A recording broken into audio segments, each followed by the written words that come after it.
자, 안녕하세요. 암호화폐와 리플 XRP 정보를 전달해드리는 리에남입니다.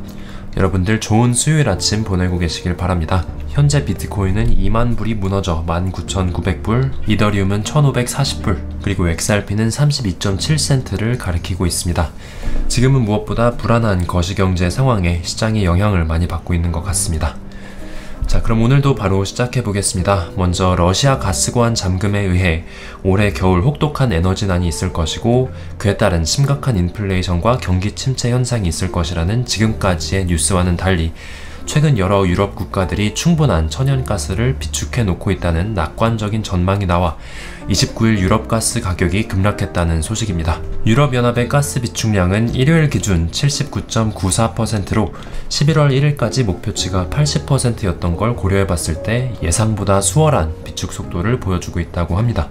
독일, 프랑스, 폴란드, 포르투갈, 이탈리아 등 다수의 국가들이 이런 긍정적인 추세를 보여주면서 어쩌면 이번 겨울 천연가스 공급 문제가 심각하지 않을 수도 있다는 전망과, 또 나아가 아직 확신하긴 이르지만 이번 기회에 유럽이 러시아 에너지 의존도를 크게 낮출 수 있을 거라는 기대도 새로 나오고 있습니다. 독일의 현재 가스 비축량은 82%로 이제 11월 1일까지 95%의 비축량을 겨냥하고 있다고 밝혔습니다. 러시아의 노드스트림 1 파이프가 아예 정지한다고 해도 노르웨이, 네덜란드, 미국과 카타르 등 대체 공급 국가들이 존재하고 줄여왔던 석탄 에너지 발전소를 다시 가공, 공공건물의 에너지 절감 정책 시행 등을 통해 생각했던 것보다는 이번 에너지난이 경제에 심각한 타격을 입히진 않을 것이라는 낙관적인 가능성도 생겼다고 보여집니다. 부자 아빠 가난한 아빠의 저자 로버트 키요사키는 앞으로의 전망에 대해 이렇게 이야기하고 있습니다. 2008년은 부자가 되기에 좋은 해였다. 모든 게 세일이었다. 난 당시 몇십억씩 빌려서 부동산을 싼 값에 사들였었다. 이후 2013년에 발행한 책에서 더 큰 시장 폭락이 올 거라 예상했는데 그게 바로 지금이다. 수많은 사람들이 청산될 것이다. 그 사람들 중 하나가 되지 말라. 대신 부자가 되어라 라고 말하고 있습니다. 물론 여기 댓글들을 보면 알 수 있듯이 로버트 키요사키의 말은 틀릴 때도 많기 때문에 맹신할 필요는 없지만, 최근 뉴스들을 보면 이런 에너지난에 대한 공포는 일부 미디어에 의해 조금 과장되어 있다고 볼 수도 있을 것 같습니다. 자, 그럼 본격적으로 암호화폐 시장에 대한 이야기를 해보겠습니다.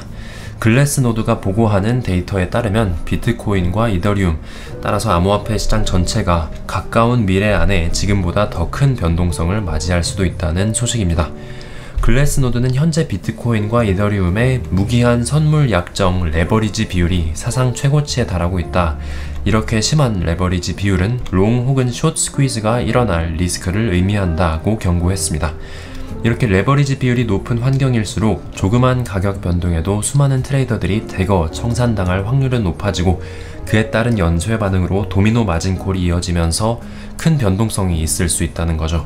사실 이것만 가지고는 이 스퀴즈가 상승을 의미할지 하락을 의미할지는 알 수 없지만, 한 가지 긍정적으로 볼 수 있는 건 현재 선물 펀딩 피, 펀딩 레이트가 네거티브라는 점입니다. 이는 코인의 하락을 예상하는 투자자, 숏을 치고 있는 트레이더들이 롱을 치고 있는 트레이더들보다 더 많아야 나오는 현상인데, 이는 숏 트레이더들이 포지션에 대한 비용을 지불해야 한다는 것을 의미합니다. 네거티브 펀딩피가 높을수록 숏 포지션을 장기적으로 가져가기 힘들어지고 손절이 더 빨리 나오기 때문에 이는 롱 스퀴즈보다는 숏 스퀴즈의 가능성을 높여주는 수치라고 볼 수 있습니다. 정말 간단히 말해 지금 시장이 이 구간에서 횡보할수록 숏 선물 트레이더들의 부담이 롱 트레이더들보다 커지고 있다라고 말할 수 있겠습니다. 이로 인해 숏 스퀴즈, 갑작스러운 상승이 있을 수 있다는 거죠. 하지만 반대로 여기서 추가적으로 하락한다면 오히려 롱 선물 포지션이 청산될 수 있으니, 어떻게 보나 지금 이 시장은 단기적으로 큰 변동이 있을 위험을 안고 있다라고 볼 수 있겠습니다.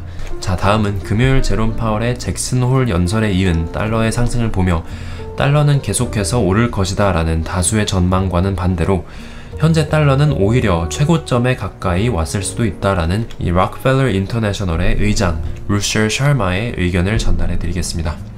그는 현재 달러가 상승하는 건 투자자들이 미국 시장에 몰려 들어와서가 아니라 그저 안 좋은 경제 상황에 대비하기 위해 여러 종류의 자산을 팔고 그 돈을 단순히 다른 선택지가 없다는 이유로 달러로 들고 있기 때문이다. 다시 말해 이 사람들은 미국 달러를 신뢰하는 게 아니라 다른 신뢰할 만한 화폐가 없어 어쩔 수 없이 달러를 들고 가는 중인 것이다 라고 해석했습니다.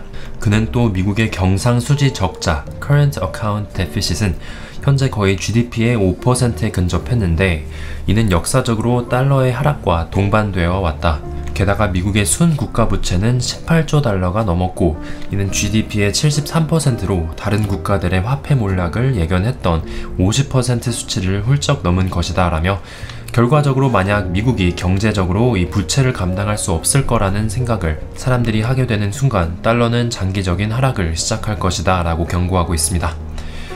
저는 이제까지 다른 여러 전문가들의 이야기를 듣고 아무래도 연준이 금리를 높게 유지하는 동안은 달러의 강세가 계속될 거라고 생각해 왔는데 이런 의견은 새롭게 접하는 것 같습니다. 과연 현금을 달러로만 보유하고 있는 게 맞는지 생각이 들게 하네요.